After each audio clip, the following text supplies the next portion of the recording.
بسم اللہ الرحمن الرحیم۔ انگنت درود و سلام جناب محمد رسول اللہ صلی اللہ علیہ وآلہ وسلم کی ذات پر، ان کی آل پر اور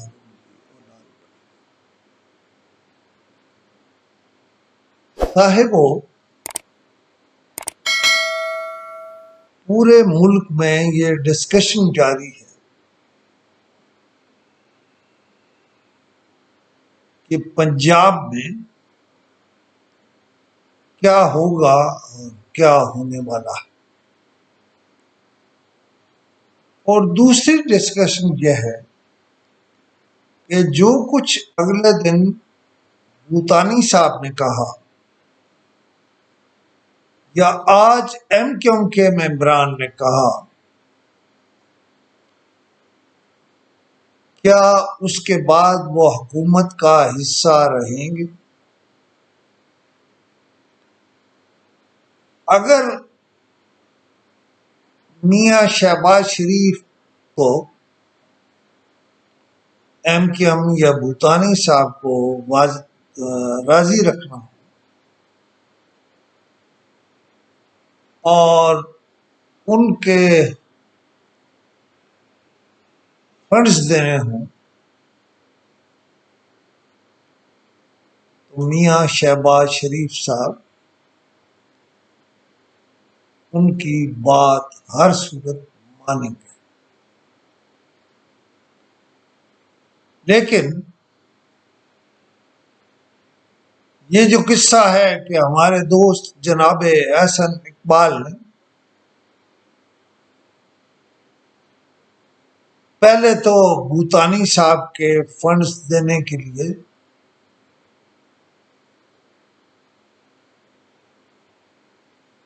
زرداری صاحب کی بات نہیں مانی، پھر انہوں نے میاں شہباز شریف کی بات بھی نہیں مانی۔ میں یہ بھی نہیں مانتا کہ انہوں نے میاں شہباز شریف کی بات دانستہ نہیں مانی، مگر اس میں ایک نکتہ ہے۔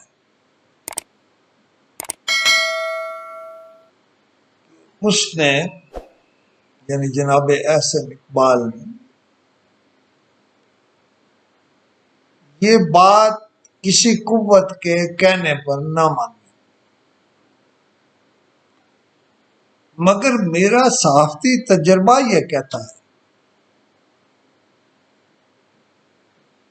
احسن اقبال کا بات نہ ماننا دراصل میاں محمد شہباز شریف کی حکومت کو سبوتاژ کرنا۔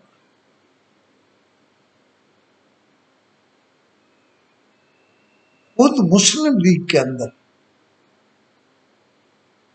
ایک اور سوچ موجود ہے۔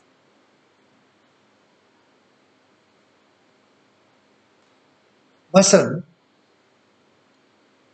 لندن میں رہنے والے جناب نذیر ناجی کے صاحبزادے انیک ناجی کا کل کا ویلاگ جو چیئرمین پیمبرا کی تعیناتی کے حوالے سے تھا، اس میں بعض چیزیں بہت الارمنگ تھیں۔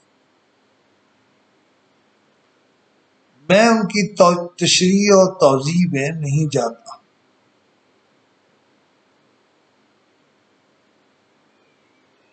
لیکن بہرحال محمد سلیم بیگ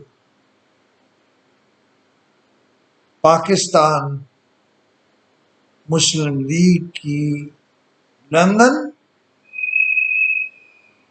اور پاکستان میں قیادت کا کوئی بہت فیوریٹ نہیں ہے، نہ اس نے فیوریٹزم کی ہے۔ اس نے الیکٹرانک میڈیا سے مسلم لیگ کو بہت نقصان پہنچایا۔ میں اس کی بھی تشریح و توضیح میں نہیں جاتا، خود مسلم لیگ کو فیصلہ کرنا ہے۔ میں نے اپنے کالموں میں ایک تجویز پیش کی تھی کہ 1 سال کے لیے جناب راؤ تحسین کو چیئرمین پیمرا لگا دیا جائے، لیکن میرا فیڈ بیک یہ ہے کہ فہد ہارون کی طرح یہ چیز راؤ صاحب کو بنایا جا سکتا ہے۔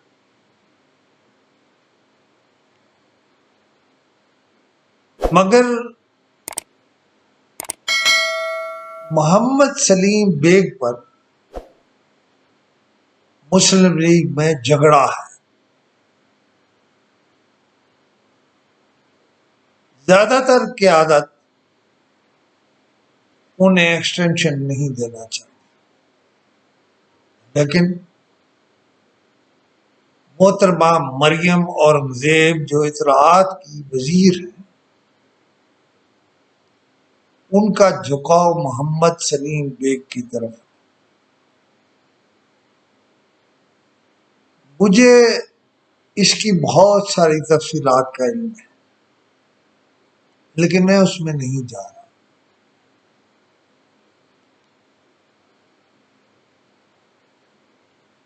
صرف یہی معاملہ نہیں، اور کئی معاملات پر بھی اختلاف رائے ہے، لیکن پہلے تو یہ سوچنا ہے کہ کیا کچھ لوگ حکومت کو دھکیل کر اس طرف لے جا رہے ہیں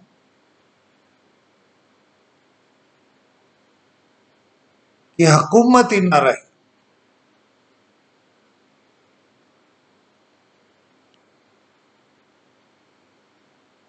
ایک ڈیولپمنٹ میں خاص حلقے سے سنتا ہوں، یہ یاد رکھیے گا، میں کہہ رہا ہوں کہ میں خاص حلقے سے وہ ڈیولپمنٹ سنتا ہوں کہ میاں محمد شہباز شریف کی حکومت جس صورتحال سے دوچار ہوئی ہے، یہ بھی ہو سکتا ہے پی ٹی آئی واپس آ جائے۔ اور دوسری بات یہ ہے کہ پی ٹی آئی کے ساتھ ساتھ ایم کیو ایم دوبارہ عمران خان صاحب کی اتحادی بن جائے۔ باپ ایک اور وزارت مانگ رہا ہے، بھوتانی صاحب کا قبلہ بھی کہیں اور جا رہا ہے، لہذا معاملات تھوڑے فشی فشی۔ پنجاب میں تو سارا معاملہ یا سارا انحصار اب عدالتوں پر رہ گیا، لیکن ہم اس کے ایک اور پہلو کی بات کہ کہیں ایسا تو نہیں کہ پاکستان مسلم لیگ اور پیپلز پارٹی اور مولانا فضل الرحمان کی مخلوط حکومت کو ملک کا بجٹ پاس کرانے کے لیے استعمال تو کر لیا، لیکن بجٹ پاس ہوتے ہی اس کی کچھ اور صورتیں نظر آنے۔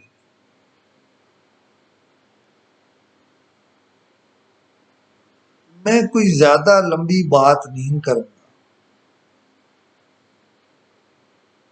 بہت سارے ووٹ تو اب مرکز میں بھی کارگر نہیں ہے، چیئرمین نیب کی تعیناتی ابھی تک رستے میں ہے۔ نیب کی ترامیم کے بارے میں بھی کچھ سیاسی حلقے یا کچھ سیاسی قوتیں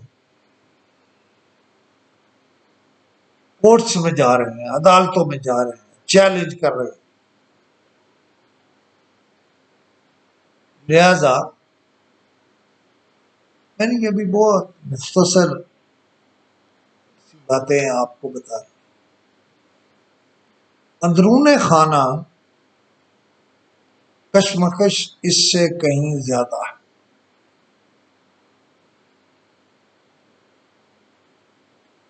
اور اس میں سب سے اہم کردار ایم کیو ایم کا ہے۔ لہذا میں کوئی فیصلہ نہیں دے رہا، لیکن اتنا ضرور کہہ رہا ہوں کہ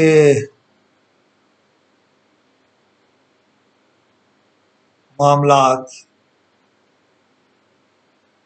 خراب ہو رہے ہیں۔